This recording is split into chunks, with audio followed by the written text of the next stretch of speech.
Hello everyone, welcome to my channel. चलिए आज इस वीडियो में मैं राधा नाम की एक साधारण लड़की की कहानी सुनाने जा रही हूँ, जिसको कभी भी कोई महत्व नहीं दिया जा रहा था, लेकिन एक दिन वो सबके लिए बहुत महत्वपूर्ण बन गई। चलिए अभी उस राधा का कहानी सुनते हैं। एक छोटी सी प्यारी सी गांव में एक प्यारी छोटी सी बच्ची राधा रहती थी, बहुत बड़ा परिवार के साथ। सभी लोग मिलजुल के काम करते थे, एक दूसरे को मदद भी करते थे। लेकिन उसी परिवार में राधा हर चीज़ सीखी, देख के सुन के, लेकिन कोई भी राधा को कोई गुरुत्व नहीं दे रहे थे। ऐसे लग रहा था सब लोग अनदेखा कर रहे थे।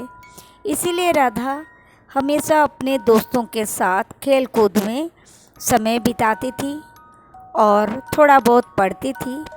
लेकिन उसको पढ़ाई में भी बहुत दिलचस्पी था, लेकिन वो कब पढ़ेगी, कैसे पढ़ेगी, कोई भी गुरुत्व नहीं दे रहे थे। सभी लोग अनदेखा करते थे और अपने अपने काम में मस्त रहते थे।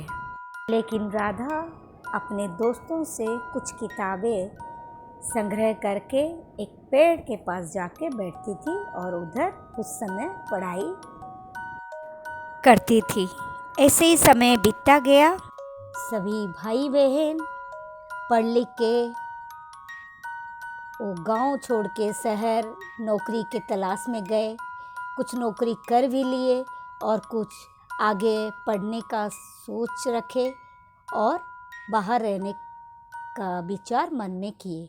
लेकिन राधा वही गांव में ही पड़ी रही। लेकिन राधा का एक खासियत ये था कि हर चीज़ वो सीखती थी, दूसरों को मदद करती थी, छोटे छोटे काम से लेकर के बड़े बड़े काम तक।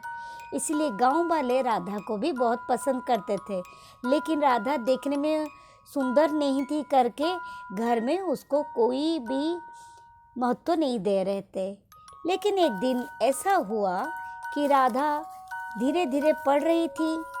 वो एक पेड़ को अपना दोस्त बना ली थी और उसके भी एक खास दोस्त था जो कि राधा को आगे बढ़ने के लिए बहुत मदद कर रहा था।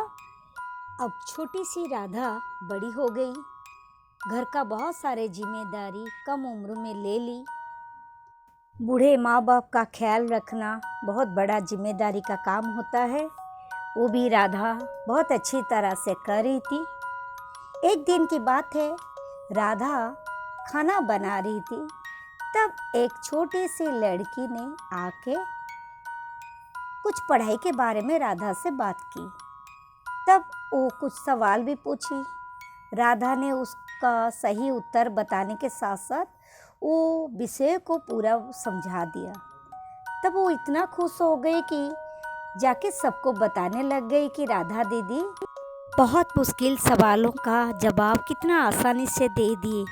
राधा दीदी सचमुच बहुत ज्ञानी है।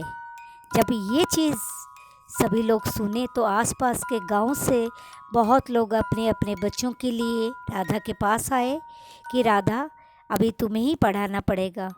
तो राधा पढ़ाने के लिए तैयार हो गई और पढ़ाते पढ़ाते वो भी रोज़गार करना शुरू की और उसी से अपना घर का जिम्मेदारी, माँ बाप का ख्याल रखना और दूसरों को भी मदद करना वो शुरू कर दी। तभी धीरे धीरे राधा भी अपना आगे का पढ़ाई शुरू की। तब धीरे धीरे वो बहुत पढ़ी और पढ़ने के बाद बहुत सारा काम भी सीखी और एक प्रतिष्ठित महिला खुद को बना पाई और सबके लिए एक बहुत बड़ा मिसाल भी बन गई। यही चीज़ सभी लोग देखे। जो लोग राधा को महत्व नहीं दे रहे थे, धीरे धीरे उनका संख्या बढ़ने लगा और सभी लोग राधा के पास आने लगे।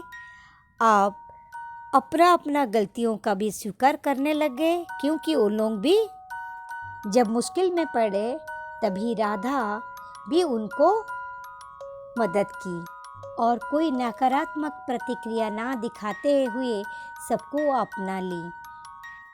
इसी तरह से राधा सबके लिए बहुत महत्वपूर्ण बन गई।